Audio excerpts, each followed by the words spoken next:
planejamento estratégico de 2012 e 2014, era realizado semestralmente o retiro de diretoria, que tinha como um de seus objetivos a revisão da estratégia vigente e a definição das diretrizes para o semestre. Tendo em vista a pouca efetividade desse modelo e a dinâmica do novo PE, eu gostaria que você se posicionasse sobre: você é a favor da manutenção desse modelo ou não? E se sim, o que devemos fazer para potencializar os resultados? Certo. O retiro de diretoria ele é muito importante e ele foi falho por estar sempre centrado ali numa discussão entre presidência e conselho, e a gente gastar grande parte do tempo analisando os resultados do semestre, sendo que grande parte ali da diretoria e do conselho já sabia de todos eles. Então o aproveitamento do tempo era muito ruim. Uma das formas que a gente encontrou para isso no último semestre foi a definição de projetos utilizando Canvas, e no penúltimo semestre, não me lembro o nome que o Loures deu para a iniciativa, a imersão junto, diretoria, presidência e conselho numa reunião lá num restaurante da Savassi para discussão. Eu entendo que assim o alinhamento foi melhor, mas esse momento ainda precisa ser muito melhorado. Então é preciso manter essa retiro de diretoria, fazer com que ele volte a acontecer como era no passado, em ser um final de semana totalmente imerso, no sábado e no domingo, para discussão e definição de todos os planos de ação. Por exemplo, 2 planos de ação que eu vejo importantes para esse próximo semestre, são a melhoria da pesquisa de clima e da avaliação de desempenho. Então eu acredito que isso aí é algo muito pontual. Então pode ser o caso do conselho sentar com a diretoria e fazer isso aquilo ali já dentro do retiro, e não deixar isso se arrastar ao longo do semestre. Então, além das iniciativas e planos de ação que já eram traçados, também definir as metas. O conselho tem que participar desse momento. Silvio. Gui, eu queria que você identificasse 3 causas pelas quais a UCJ não foi reconhecida no PEG do ano passado, citando pelo menos 2 critérios em que falhamos e práticas que podem ser incluídas na nossa gestão para melhorarmos a pontuação desses critérios. Certo. 3 grandes causas que levaram ao não reconhecimento da UCJ no ano passado no PEG. Primeira delas, resultados. O preenchimento foi muito falho. A gente teve indicadores ali com não preenchimento, por não ter histórico, simplesmente lançado um 0 no lugar do indicador. Então isso atrapalha muito, já que esse é o critério com maior peso. São 260 pontos para esse critério, numa regra de 500 pontos. Segundo, a falta de processos bem definidos da UCJ, e aí eu até entendo que isso não é um problema. Por exemplo, o PEG ele valoriza muito mais 9001, porque ali a empresa ela passa a ser toda engessada e coordenar todas as ações por uma ISO. A UCJ não quer isso. A UCJ quer coisas que agregam na sua rotina e que não vão engessar a sua atuação. Então, processos foi uma segunda causa. E por fim, informação e conhecimento. Essa falta ainda de uma boa plataforma de gestão do conhecimento, de pensar não só nessa plataforma, mas no mais importante, nos processos para manutenção dessa plataforma de comunicação de todo o conhecimento que está ali. Segunda pergunta. Práticas podem ser incluídas na nossa gestão para melhorar a pontuação. O tempo todo, eu orientei a minha gestão para que a gente conseguisse otimizar esse desempenho da UCJ no Programa de Excelência em Gestão. Então, exemplos de iniciativas que já foram tomadas. As diretrizes para o aumento da continuidade. Segundo, o relatório de gestão trimestral, que aumenta a gestão do conhecimento e cria um momento de cobrança de toda a empresa frente aos diretores, além da sabatina. E, por fim, essas medidas de endomarketing que o marketing tem tomado.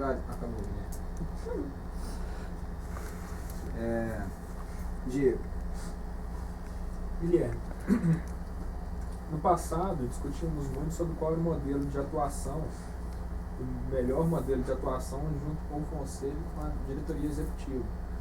Então, no modelo atual, a gente não vê muita diferença de execução de função do presidente do conselho, como você mencionou, o conselheiro fiscal.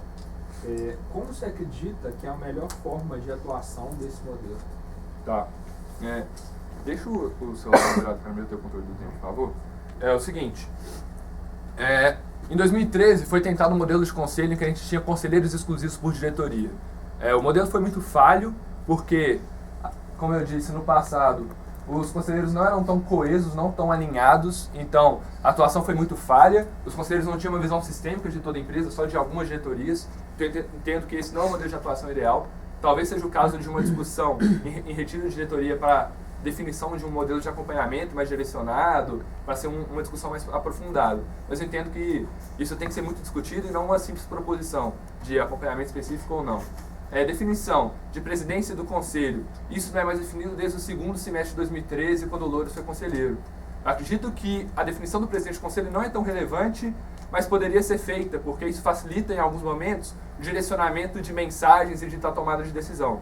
Porque o presidente do conselho ele tem poder para responder por todo o conselho, em algumas iniciativas do comitê, é ele quem faz o crivo. Quanto ao conselheiro fiscal, ele é a grande divisão de função e diferença na rotina que eu vejo hoje que precisa ser implementada. Não sei levantar desde já um nome, mas eu acredito que isso é importante para a gente ter uma auditoria e um acompanhamento mais próximo do plano de contas do administrativo financeiro e do comitê. Vamos lá. Guilherme, uma das maiores reclamações hoje em relação ao distanciamento da diretoria com o conselho é a falta de tempo para alinhamento. Como você, como conselho, atuando também na faculdade, no seu estágio e na BJ, por exemplo, mitigaria o risco de não estar tão presente no dia a dia da empresa com o conhecimento, por exemplo, de ter que ter reunião, sei lá, final de semana, essas coisas com as suas outras atividades? Certo. Isso passa por essas reuniões, por esses momentos, por aquela crença do porquê forte, que o como fica fácil, e também, por fim, o que o Vitinho tanto pregava e falou na troca de gestão no ano passado. Eu não sei quem recorda desse momento, que ele pede que quem é membro e vai continuar com a empresa, que ao menos tenha disponibilidade para ela. Se eu me candidato hoje ao conselho é porque eu tenho disponibilidade e quero me envolver. Então, com a realização dessas reuniões, da conselharia trimestral ou bimestral, para encurtar esse período de presença de todo o conselho com toda a diretoria, isso já vai ser otimizado, com um repasse mensal da presidência junto com o conselho, esse entendimento também vai ser melhor. Então, acredito que os momentos, isso sendo executado, os momentos vão existir, e a disponibilidade é algo meu. Então, acredito que isso vai ser contornado no segundo semestre. Tá, beleza. Aproveitando o meu tempo então de pergunta, eu como diretora, nesses 2 últimos semestres, no primeiro semestre a gente tinha somente 2 conselheiros, que eram o Gabriel e o Vitinho, e a gente teve mais reuniões do que eu, como diretora, tive nesse semestre, que a gente teve 4 conselheiros. Sim. Por que você acredita que isso aconteceu? Se foi mais falta de alinhamento ou se foi porque a gente estava muito mais voltado para o PEG do que para algumas... para o PEG não, para o PE, do que para algumas atividades de gestão interna? Certo. A gente tem 2 grandes causas para isso. A primeira delas, a formulação do PE, enquanto a gente teve ali muito mais conselharias, muito mais reuniões de conselho do que conselharias. E a segunda delas é a demanda de tempo dos conselheiros que não tinham disponibilidade para isso. Ontem e hoje a gente fez uma pergunta para os candidatos à presidência e ao RH, relacionando muito a sobrecarga dos diretores de projetos e propondo para eles que uma das formas de contornar esse problema é a redução do corpo técnico. Certo. Eu quero ouvir você, como um conhecedor do planejamento estratégico da empresa, qual que é a sua posição quanto a essa informação? Certo. Os candidatos se posicionaram de forma firme frente a essa pergunta, porém minha posição é muito clara. Isso daí foi uma coisa que surgiu já desde o momento que o Vitinho subiu para o conselho e que a gente tinha ali o contato, reuniões constantes. Eu, Patrícia, Gabriel e Vitinho, a gente sempre teve um entendimento muito claro, um pouco da cultura da Ambev. Gente ruim estraga o ambiente, gente boa traz gente boa. Então, é o caso da OCJ reduzir então seu corpo técnico para ter uma excelência ainda maior nos seus projetos, até porque a gente entendeu em algum momento ano passado, quando a gente teve a redução da chegada, que isso estava ligado à recente má execução de projetos. Mas caso então, visto que eu acredito que a OCJ consegue ter projetos excelentes com o tamanho do corpo técnico atual, o ponto é melhorar a seleção. A gente tem que ter um trainee muito mais forte, seja na capacitação deles, passando não só por metodologia, mas também por competência, o que é muito mais importante. E segundo, um corte maior. Eu entendo que a gente ainda tem falha de seleção ao final do processo trainee. Pedro Sena. Guilherme, nosso posicionamento de mercado em relação ao PE passado, e aí? Você acha que foi bom ou ruim? Eu queria também mais, direciona mais. O posicionamento de mercado da nossa empresa em relação ao PE passado, eu quero saber se ele foi bom ou ruim, no seu ponto de vista, e o que você acha que poderia ser feito para mudar isso? Certo. Dependendo do que você responder na primeira pergunta. O mercado é no foco estratégico do antigo PE. Análise de desempenho, a gente vai estar muito atrelado aqui, então, a IC de horas vendidas, onde a gente teve uma oscilação muito grande, então a gente não conseguiu estar sempre com o corpo técnico alocado ou com a nossa máxima rentabilidade real frente às nossas horas disponíveis, o que já mostra algum resultado falho. A nossa conformidade de clientes, que foi um termo que ficou muito forte ali no final de 2013, era questionada e ainda é. Então, eu avalio que a UCJ teve um bom resultado no mercado, esse daí é sempre o nosso foco, mas existe uma série de pontos de melhoria. Seja para a gente ter um filtro maior na negociação e não despender tanto tempo da sala de projetos com clientes não tão estratégicos, não tão prioritários, e também para ter uma maior maximização desse aproveitamento das horas disponíveis e na geração de resultados. A gente tem que ter uma preocupação maior com a implementação dos projetos e a percepção de valor com o cliente, seja para reter ele ou conseguir a indicação. Maré. A pergunta foi respondida. Né. Guilherme, eu gostaria de saber se o conselho pode ou consegue atuar nas consequências da relação entre o clima da empresa e a forte cultura da busca por resultados. Certo. Clima e resultados. Perfeito. Pegando primeiro resultados, acredito que muito. Um pouco dessa cultura por resultados surgiu na minha gestão, então esse é até um dos motivos que me leva a estar buscando o conselho hoje. Eu quero uma continuidade disso, eu não quero permitir que isso morra agora com a minha saída. Então, a nossa gestão ali desde 2013 para cá, seja o João Horta participou muito disso, o Eloá também, a gente teve muito ganho. Então a gente não pode permitir que tudo isso acabe. A gente tem que ter uma continuidade disso para manutenção dos resultados, essa constância e também prezar mais pelas metas e resultados com o cliente. Quanto a clima, eu entendo que o conselho pode participar pouco de forma direta, seja com consultores, com RH. Então, a única forma que eu vejo, a melhor forma que eu vejo para atuar em cima disso, são esses momentos de conselharia ou reuniões exclusivas demandadas pelo RH ou pelo conselho, discussões, brainstorms para entender, rodar um PDCA, entender o problema, fazer uma análise do processo e fazer proposições de plano de ação para corrigir aquilo. Hoje a gente já tem uma série de ações que levam a isso. Endomarketing, para reconhecimento de membros, newsletters, incentiva a cursos que de alguma forma reconhecem os membros, a chance da gente estar produzindo cases e reconhecer o membro lá na frente com apresentação. Então a gente tem que fomentar um pouco mais isso e até mesmo fazer benchmark com outras EJs dentro do G5 ou outras que já estão dentro do PEG para encontrar novas práticas. O RH passa muito por isso, novas práticas e práticas pontuais. Yuri. Passa. Guilherme, como ex-conselheiro administrativo da FEGENG, acredito que você viveu ricas experiências no cargo.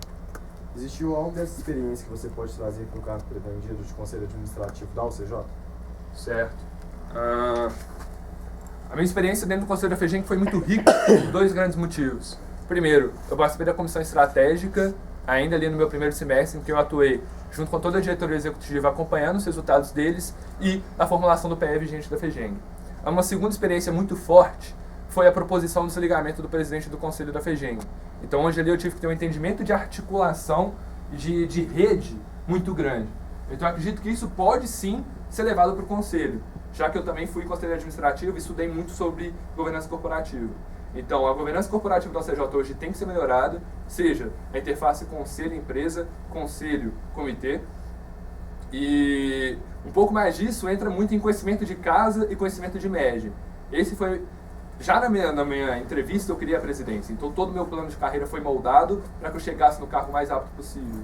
Então, nesse período como conselho, eu estudei muito sobre a CJ, conheci muitos sempre CJs, muita gente do MED, então acredito que todos esses contatos, toda essa bagagem pode ser utilizada na melhoria do ritual de gestão da CJ. Savoy. Você falou sobre o conselheiro fiscal, só isso, se você pensou como usaria, que você explicasse melhor. Certo. O primeiro grande passo é a definição de quem vai ser esse conselheiro fiscal. E hoje, até por isso eu não citei um nome, eu acredito que poucos têm perfil para isso. Então, acho que a definição do presidente do conselheiro fiscal, é se dada em consenso dentro de uma discussão do conselho. Então seria provavelmente como o conselheiro consultivo hoje? Não. Um nome fixo? É um nome fixo. Então dentro do conselho a gente tem uma pessoa que seria o conselheiro fiscal, definido na primeira reunião de conselho após a troca de gestão. E essa pessoa então seria responsável por auditar mensalmente todo o plano de contas da UCJ e analisar todas as alinhações e patrimônio da empresa com o Diego, com o diretor Ademifim. Isso então, demandaria tempo. Como você acha que achar um nome que teria tempo disponível para realizar essas? Se a pessoa não tem tempo, ela está no lugar errado. Ela não devia estar no conselho. Mas seria um membro do conselho? Sim. O conselheiro fiscal, necessariamente, ele faz parte do conselheiro administrativo. Então. E todos os processos do conselho fiscal já estão delimitados, seja no estatuto, seja no regimento interno. Asmar. A pergunta foi respondida, mas Mais ou menos. Eu queria que você falasse um pouquinho mais sobre a relação do conselho com o corpo técnico com a gerência. Você acha que isso não acontece hoje? Porque não faz parte da função do conselho em função da disponibilidade, da falta de tempo dos conselheiros? Certo. A gente entendendo, analisando os modelos de governança corporativa, a gente vê que o conselho administrativo, o board da empresa, ele tem que trabalhar no back-office. Ele não tem que ter o contato direto ali com o corpo gerencial ou até mesmo com consultores. Eu vejo a atuação do conselho junto a consultores como muito difícil e que ela pode gerar poucos ganhos até pela rotina de cada um, pelo senso de prioridade, mas em alguns momentos ela poderia descer sim até a gerência. Um pouco desse gerenciamento pela diretriz, de desdobrar um pouco mais as ações, de comunicar com todo mundo, para todo mundo realmente entender como que é o senso de prioridade do conselho, como que é essa informação, eu acredito que isso é importante.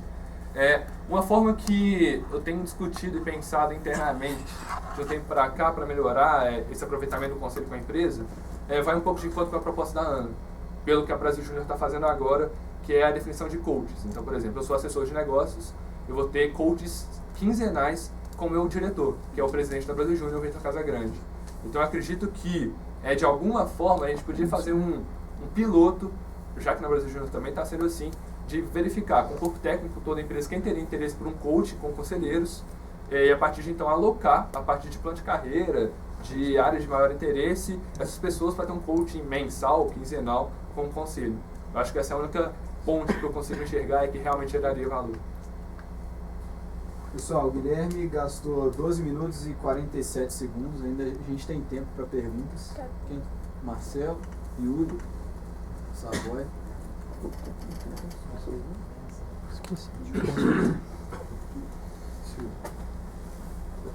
Morelis? Pode esquecer. Mais alguém? Marcelo. Guilherme, sinceramente, eu não sei exatamente dentro do estatuto como que um conselheiro se encaixa, por exemplo, o trainee, que é um membro efetivo, um colaborador, mas acho que na visão de todos, o conselho faz parte também, de certa forma, ele é um membro da empresa. Eu queria saber se você vê alguma forma de dentro do cargo que seja possível do conselheiro desse cargo ser mais desenvolvedor. Para ele também fazer parte da missão do CJ, de ser desenvolvido, aquele cargo trazer mais, não só para o CJ, como para ele também. Certo. Dentro da classificação de regimento de estatuto, o conselheiro ele é um membro efetivo, não um membro colaborador, como é o caso dos trainees. E esse desenvolvimento existe, só que existe uma visão muito deturbada dentro do conselho, que até mesmo eu apresentei aqui hoje, da pessoa se candidatar para o conselho com um sentimento de gratidão e que como todo o plano de desenvolvimento, toda a curva de aprendizado dela já tivesse sido cumprida. E que o conselho seria só mais uma obrigação, uma função para a continuidade das ações, por ajudar o CJ a retribuir um pouco do que o CJ deu para ele. Eu entendo sim que o conselho desenvolve as pessoas, porque ter esse contato mais indireto em cima da diretoria, da estratégia, é muito desenvolvedor. O modelo de governança da CJ, ele segue muito à risca os modelos seguidos pelas grandes corporações. Então, o entendimento de análise de indicadores, de rodar todo um ritual de gestão para análise e proposições de iniciativas muito rico. Então, a pessoa que realmente estuda e quer colaborar nesse processo vai se desenvolver muito. Seja em análise sistêmica, em comunicação, em senso de prioridade. Então, acredito que isso já se dá. Cabe puramente a pessoa saber aproveitar isso e direcionar suas ações nessa expectativa de se desenvolver e não entender já que ela está pronta e o conselho é só mais uma função. Sobre a influência do conselho dentro da empresa hoje, ela é muito presente ou você acha que o conselho deveria ser mais presente e ter mais influência? Deveria ser mais presente. Nesse semestre a gente teve uma queda de atuação. Savoy. Não pode deixar, já foi respondido. Yuri. Gui, visto que no novo PE, na nossa visão para que a gente vai ser reconhecido frente ao MED até 2017, eu queria que você falasse, como conselheiro e também como estando na BJ, se você tem alguma ação para garantir isso e o que é para você ser reconhecido frente ao MED. Certo, isso vai ser destrinchado dentro da brisa do PE, então que a gente entende cada parte dessa visão. Quando a gente co-criou essa visão e falar ali de ser reconhecido frente ao MED, a gente tinha 3 grandes percepções. Primeiro, a UCJ participou da fundação Seja da FEGENG, da Brasil Júnior, então ela tem um papel muito forte de âncora dentro do movimento. Ela tem uma expertise em gestão por ser a nossa área e pelo tempo dela já de existência muito grande, então a gente tem que levar isso para o movimento. No ano em que a UCJ não foi tão ativa na FEGENG, a FEGENG sofreu internamente por não ter pessoas tão capacitadas e tão aptas por estar ali trabalhando em rede. Então, primeiro, continuar tendo um bom número de pessoas nas instâncias e sempre que preciso, estar disponível para o MED, seja com benchmarkings em ações de outras instâncias. Segundo, não de forma direta, de forma alguma direcionando sua ação para isso, mas ser reconhecido dentro do PEG. Isso hoje é uma ação que chama a atenção de muita gente, mas deve vir como consequência dos nossos bons resultados. Igual eu falei na reunião de apresentação, os nossos indicadores e diretrizes, se executados, se cumpridos as metas, a gente com certeza vai ser reconhecido no PEG. E terceiro, voltar a ter pessoas em cargos eletivos em instâncias. Há muito tempo a UCJ, desde 2013, a gente não tem pessoas eleitas na FEGENG, e se não me engano, desde 2008 a gente não tem pessoas eleitas na Brasil Júnior, o que é muito ruim. Essa presença ativa nessas instâncias traz uma série de informações privilegiadas e direcionadoras para a organização. É que até um pouco do que eu espero trazer da Brasil Júnior estando no Conselho, já que meu cargo na BJ vai até março. Respondido? Respondido. Pessoal, então com isso a gente encerra essa batida do Guilherme. Aí dando alguns repasses finais, as eleições elas ocorrerão na sexta-feira, então vocês ainda têm tempo na quinta e na sexta para procurar os candidatos e tirarem algumas perguntas ainda que vocês não puderam fazer aqui.